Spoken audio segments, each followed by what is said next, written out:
প্রিয় স্টুডেন্টস, তোমরা দেখেছো যে কম্পিটিটিভ পরীক্ষায় যে অঙ্কগুলো আজকাল দিচ্ছে, বিশেষ করে বিগত 2-3 বছরে কি স্টেট লেভেল হোক কি সেন্ট্রাল লেভেলে হোক, অঙ্কগুলো করতে গেলে তোমরা হয়তো করছো, বাড়িতে প্র্যাকটিস করছো, কিন্তু এক্সাম হলে গিয়ে করতে পারছো না।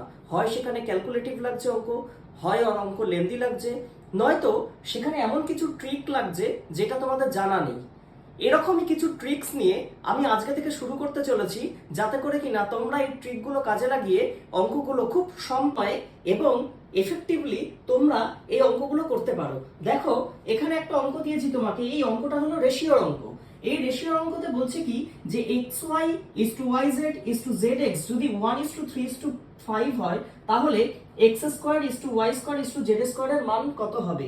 এখানে চারটে অপশন দাও। এই চারটে অপশনের মধ্যে আমরা খুঁজে বের করব যে কোন অপশনটা কারেক্ট। তো চলো দেখে নাও যায়। তোমরা দেখো, x এখানে কোথায় কোথায় আছে, এখানে আছে আর এখানে আছে। তাহলে আমি x টাকে, যেহেতু এই দুটোর মধ্যে কমন আছে, তাই আমি এইভাবে লিখলাম।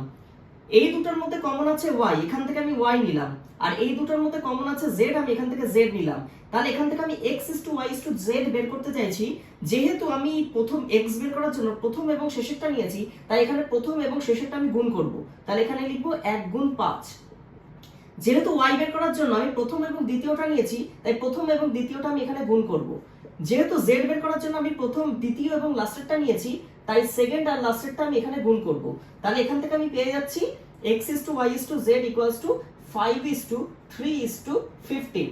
সুতরাং x square is to y square is to z square এর ভ্যালু হয়ে যাবে এই রেশিওগুলোর ঠিক স্কয়ারের প্রপোর্শনে থাকবে।